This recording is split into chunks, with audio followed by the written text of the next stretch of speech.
In the aftermath of the devastating revelations, the future had seemed bleak and uncertain. But as the dust settled, I found myself standing on the precipice of a new beginning, one that promised a glimmer of hope amidst the darkness. Ethan, bless his heart, had slowly begun to emerge from the shadows of his grief, his once vibrant spirit gradually rekindling with the support of family and professional help. It had been a long and arduous journey, filled with setbacks and moments of utter despair, but with each passing day, I could see the light returning to his eyes.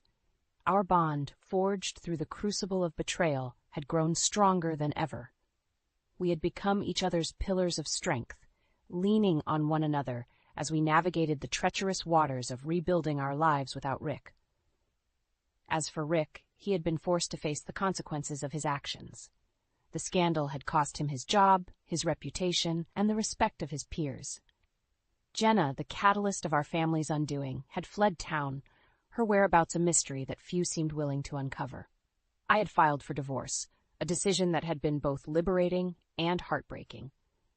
The end of my marriage was a bittersweet pill to swallow, but it was a necessary step towards reclaiming my own sense of self and providing a stable, healthy environment for Ethan. With my newfound freedom came an unexpected opportunity, the chance to open my own small business. Drawing on my experience as a part-time bookkeeper, I had started a financial consulting firm, catering to the needs of local entrepreneurs and small business owners. It was a leap of faith, to be sure, but one that had given me a renewed sense of purpose and independence. No longer was I defined by my role as Rick's wife or Ethan's mother. I was Clara, a resilient woman carving out her own path in the world. As I stood in the doorway of our new office, taking in the hustle and bustle of the bustling downtown district, I couldn't help but feel a swell of pride. This was my domain, a space where I could thrive and provide for my son without the burden of Rick's betrayal weighing me down. Ethan, too, had found his own sense of purpose in the aftermath of the turmoil.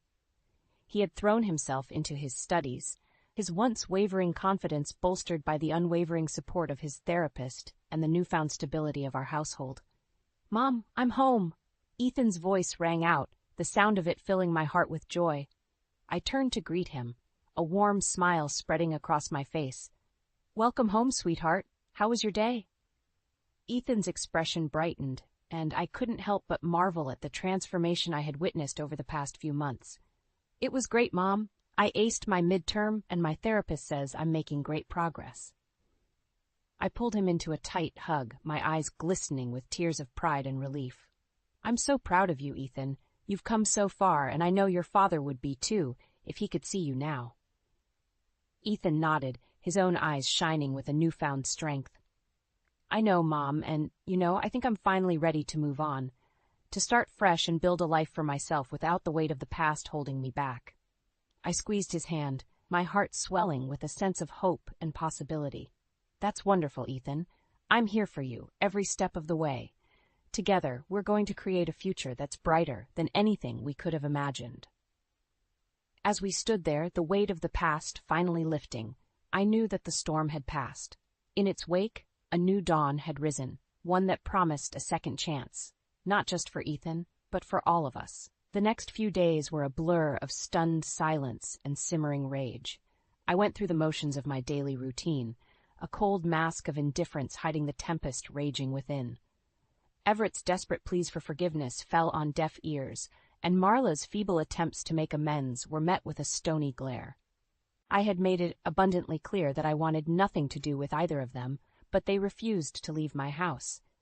Everett insisted we could work through this while Marla begged for my forgiveness, claiming it was all a terrible mistake. Their excuses only fueled the fire of my resentment. One evening, as I sat alone in the living room, Everett approached me, his eyes red-rimmed from crying. "Lila, please, we need to talk about this. I love you, and I know you still love me. We can fix this, I promise." I held up a hand, silencing him. "Save it, Everett. The only thing we need to discuss is when you and Marla are moving out. This marriage is over." "But Lila, he began, only to be cut off again. "There's nothing left to say," I said, my voice cold and detached. "You betrayed me, Everett. You betrayed our marriage, and I will never forgive you for that." Everett opened his mouth, then closed it, defeat evident in his posture. He trudged back to the bedroom, shoulders slumped, and I felt a small, twist sense of satisfaction at his anguish. The following week, as I prepared for work, Marla approached me in the kitchen, her eyes red and swollen from crying. "Lila, please, can we talk? I know what I did was wrong, and I'm so sorry. I never meant to hurt you. Please just let me explain." I turned to face her, my expression impassive. "There's nothing to explain, Marla. You slept with my husband. That's all the explanation I need." Marla's lower lip trembled, and she reached out a hand, only to have me recoil from her touch. "Leela, I'm begging you. Please forgive me. I love you. You're my sister, and I—" "Don't you dare say you love me," I hissed, my eyes narrowing. "If you loved me, you wouldn't have betrayed me like this. You're dead to me, Marla. Both you and Everett." Marla's face crumpled, and she fled the room in tears. I watched her go, feeling no remorse, only a cold, calculating sense of satisfaction. They would pay for what they had done, and I would make sure of it. Over the next few weeks, I continued to play the part of the dutiful wife and sister, even as I secretly gathered evidence of their affair. I recorded their whispered conversations, saved incriminating text messages, and meticulously documented every interaction. I needed to build an ironclad case against them, one that would ensure their downfall. As I sat in my car, reviewing the latest footage I had captured, a plan began to take shape in my mind. I would expose their betrayal at Everett's upcoming promotion party, in front of all our friends and family. The humiliation would be complete, and they would be left with nowhere to hide. A grim smile tugged at the corners of my lips. Revenge would be mine. As I sat in my car, reviewing the latest footage I had captured of Everett and Marla's betrayal, a plan began to take shape in my mind. I knew I couldn't confront them directly. They would only deny and deflect, further infuriating me. No, I needed to take a more calculated approach. That's when it hit me. Theo, Marla's ex-boyfriend. He had been hurt by her as well, and I knew he still harbored feelings of resentment and a desire for closure. Perhaps he could be the key to my revenge. I quickly dialed Theo's number, my heart racing with anticipation. After a few rings, he answered, his voice cautious. "Lila, what's going on?" "Theo, I need your help," I said, cutting straight to the chase. "It's about Marla and Everett." Theo was silent for a moment, then let out a frustrated sigh. "I figured as much. What did they do this time?" I took a deep breath, steeling myself. "They're having an affair, Theo. Everett and Marla are sleeping together behind my back." The line went quiet, save for the sound of Theo's sharp intake of breath. When he finally spoke, his voice was laced with disbelief and anger. "Are you serious? That snake Everett and that lying bitch Marla?" He paused, then continued, his voice lowering to a growl. "I knew she was trouble, but this is a whole new level of betrayal." "I know," I said, my grip tightening on the phone, "and I need your help to make them pay for what they've done." "You've got it," Theo replied without hesitation. "What do you have in mind?" I outlined my plan, explaining how I had been secretly gathering evidence and how I intended to expose their affair at Everett's upcoming promotion party. Theo listened intently, his anger simmering. "That's genius, Lila," he said, a hint of admiration in his voice. "I'm in. Anything to bring those two backstabbers down." "Good," I said, a chill running down my spine. "Then let's get to work." Over the next few weeks, Theo and I meticulously planned our revenge. We pored over the evidence I had collected, refining our strategy and ensuring every detail was in place. Theo's technical expertise proved invaluable, and together we crafted a devastating video that would expose Everett and Marla's betrayal for all to see. As the day of the promotion party drew near, the anticipation and nervousness grew. I knew this was a risky move, but I was determined to see it through. Everett and Marla had to be held accountable for their actions, and I would stop at nothing to ensure they faced the consequences. The night of the party, I arrived with Theo by my side, my heart pounding in my chest. Everett and Marla were already there, blissfully unaware of the trap that was about to be sprung. As the guests gathered and the festivities began, Theo and I exchanged a silent nod, signaling it was time. Taking a deep breath, I stepped forward, a cold smile on my lips. "Excuse me, everyone. I have a special announcement to make." All eyes turned to me, and I could see the confusion and curiosity on Everett and Marla's faces. This was it. The moment of reckoning had arrived. "Tonight, we're here to celebrate Everett's promotion," I began, my voice clear and unwavering. "But there's something else I need to share with all of you." I paused, savoring the rising tension in the room. "Everett and Marla have been having an affair, and I have the proof to show you all." As the words left my lips, the room erupted into a cacophony of shocked gasps and murmurs. Everett and Marla's faces drained of color, their eyes wide with panic and disbelief.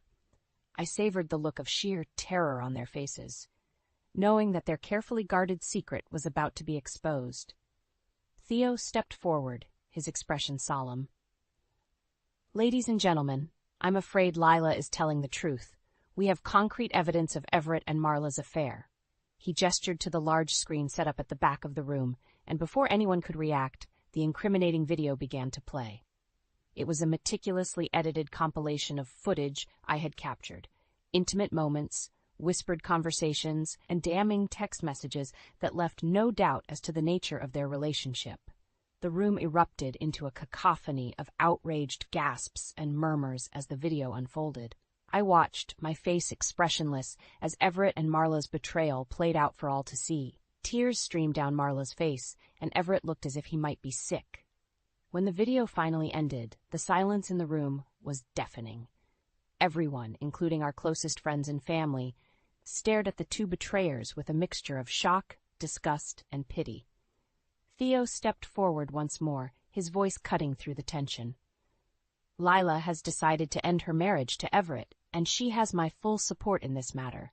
As for Marla, I'm done. I want nothing more to do with you." Marla let out a strangled sob, her eyes darting around the room, desperate for some kind of support. But no one came to her defense. They had all seen the evidence, and they knew the truth. Everett finally found his voice, his face contorted with anguish.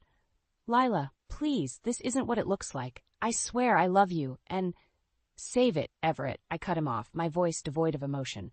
"Your words mean nothing to me now. You've betrayed me, and our marriage is over."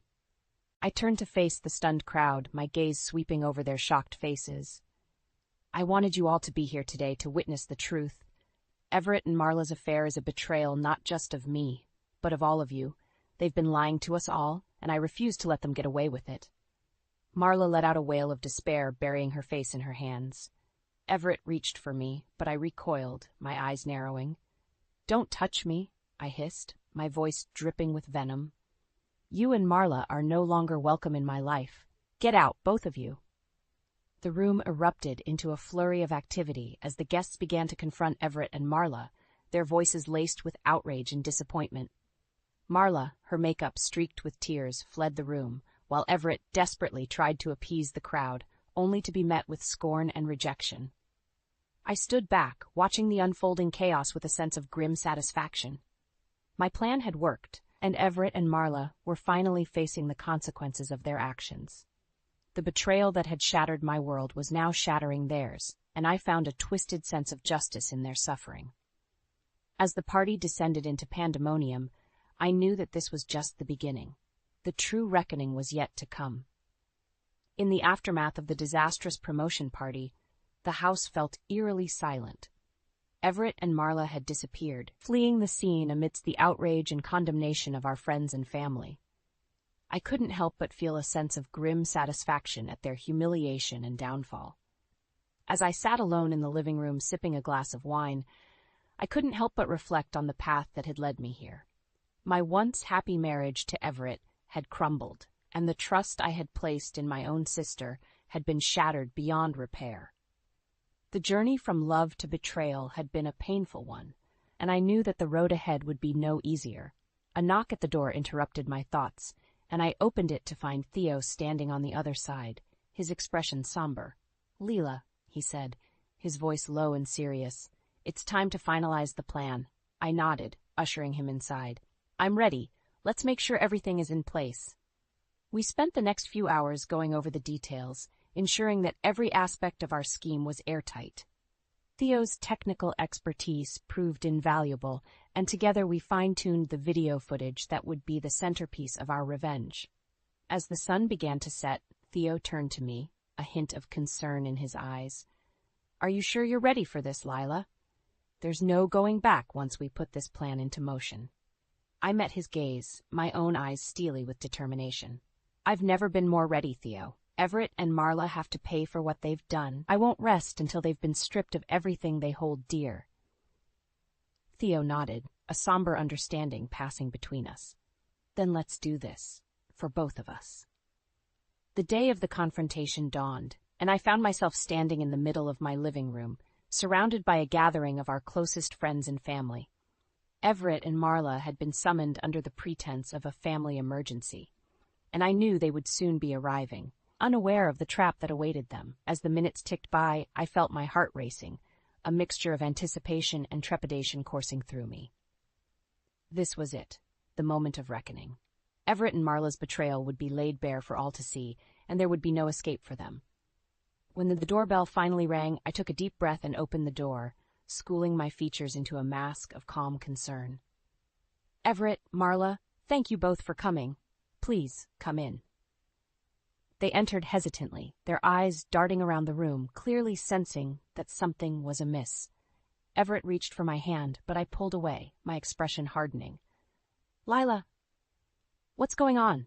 He asked, his voice laced with uncertainty.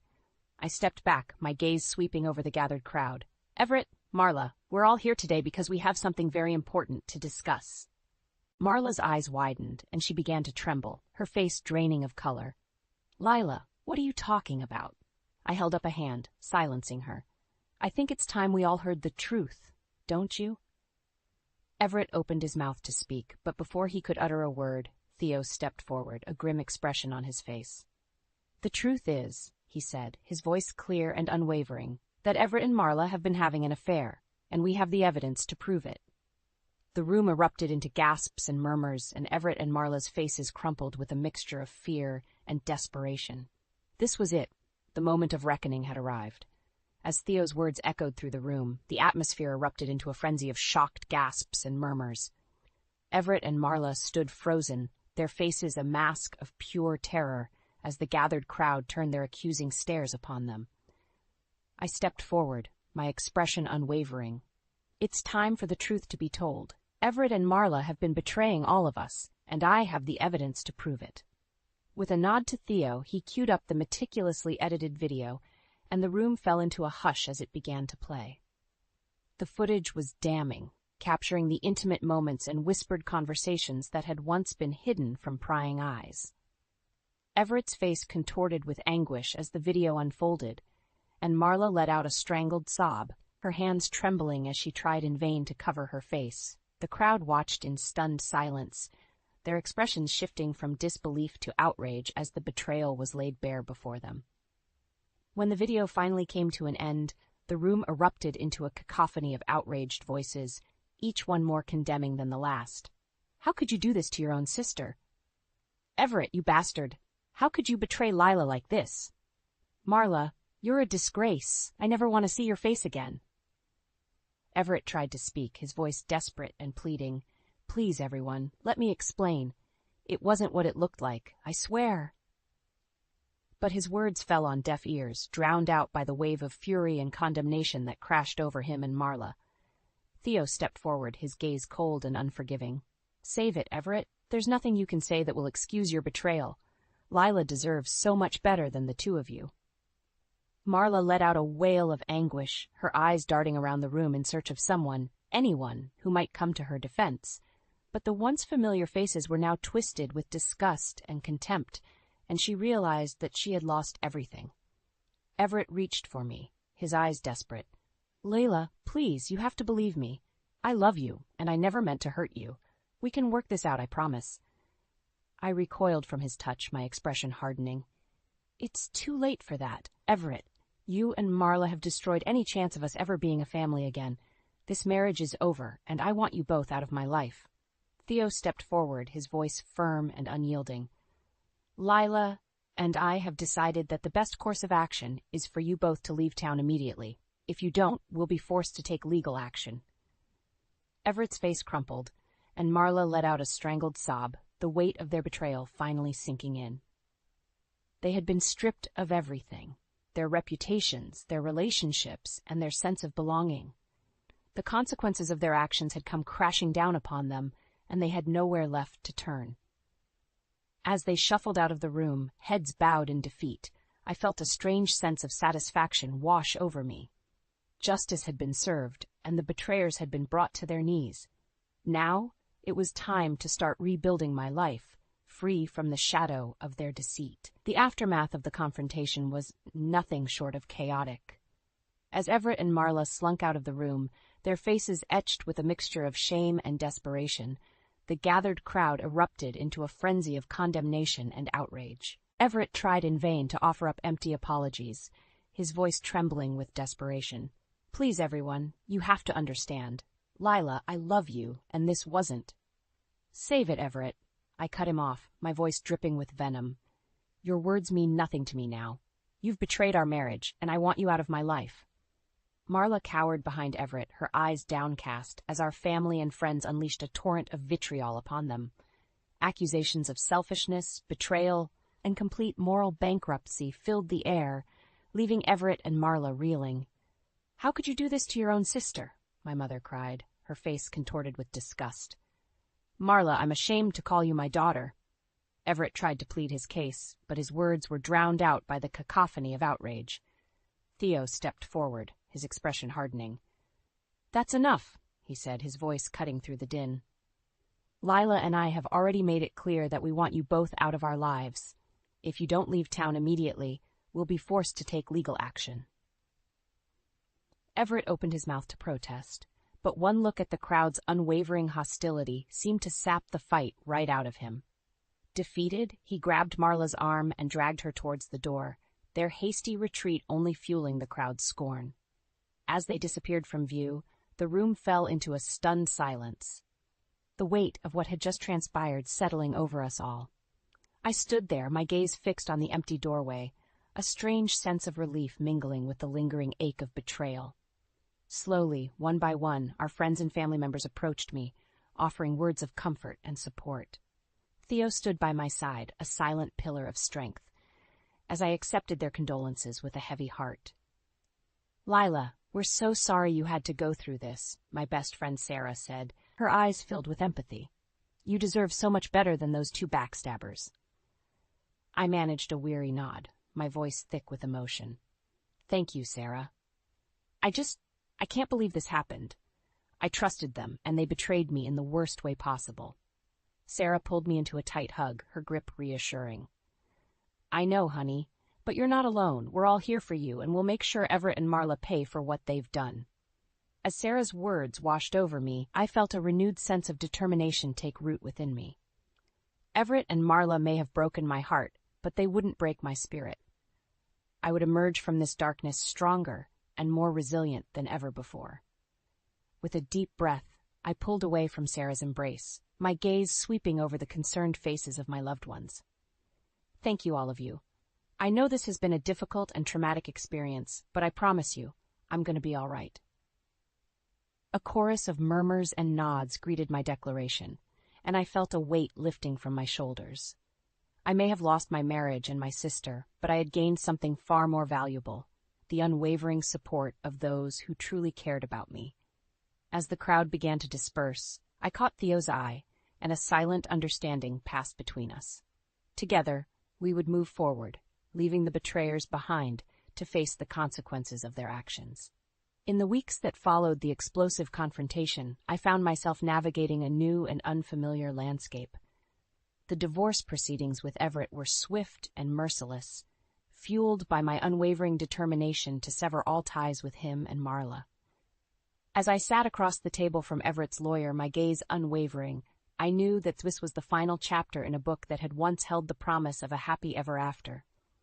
The man I had once loved was now a stranger, a shadow of his former self, and I felt no remorse in cutting him out of my life. "The terms of the divorce are simple," I stated, my voice cool and detached. "I want full ownership of the house, the car, and any shared assets. Everett gets nothing." Everett's lawyer opened his mouth to protest, but I held up a hand, silencing him. "Don't bother," I said, my eyes narrowing. "Everett betrayed me in the worst possible way. He doesn't deserve a single penny." The lawyer glanced at Everett, who sat slumped in his chair, his face a mask of resignation. With a reluctant nod, he conceded to my demands, and I felt a small measure of satisfaction at the defeat etched on Everett's features. As I signed the final papers, I couldn't help but reflect on the journey that had led me here. The once vibrant and thriving marriage I had shared with Everett had been reduced to ashes, and the trust I had placed in my sister had been shattered beyond repair. But as I stepped out of the courthouse, I felt a renewed sense of purpose. This was not the end, but the beginning of a new chapter, one where I would reclaim my life and find happiness on my own terms. In the months that followed, I threw myself into work, pouring my energy and passion into my marketing career. The familiar routine provided a sense of stability and comfort, and I found solace in the satisfaction of a job well done. Slowly but surely, I began to rebuild my social circle, reconnecting with old friends and forging new connections. Theo, who had stood by my side through the entire ordeal, became a constant presence in my life, offering a shoulder to lean on and a listening ear when the weight of the past threatened to overwhelm me. One evening, as we sat on my balcony, sipping glasses of wine, Theo turned to me, his expression thoughtful. "Leela, I know the past few months have been hell for you, but I have to say, you've handled it all with such strength and grace. I'm in awe of your resilience." I offered him a small smile, my gaze drifting to the twinkling lights of the city below. "Thank you, Theo. Honestly, I don't know if I could have gotten through this without you." Theo reached out, gently squeezing my hand. "You don't have to, Lila. I'm here for you, always, and I promise I'll do whatever it takes to help you move forward and find happiness again." His words resonated within me, and I felt a spark of hope ignite in my heart. After the betrayal and heartbreak I had endured, the idea of finding happiness once more had seemed like an elusive dream. But with Theo by my side, I knew that it was a possibility worth pursuing. As we sat there, watching the city come alive under the night sky, I felt a sense of peace wash over me. The memories of Everett and Marla's betrayal would always linger, but they no longer held the power to define me. I was ready to embrace a new beginning, to forge a path forward that was truly my own. With a deep breath, I turned to Theo, my eyes shining with a newfound determination. "Let's do it, Theo. Let's start living our best lives." He grinned, raising his glass in a toast. "To new beginnings, Lila. May they be everything you deserve." As our glasses clinked, I knew that the future held limitless possibilities, and I was ready to embrace them, one step at a time.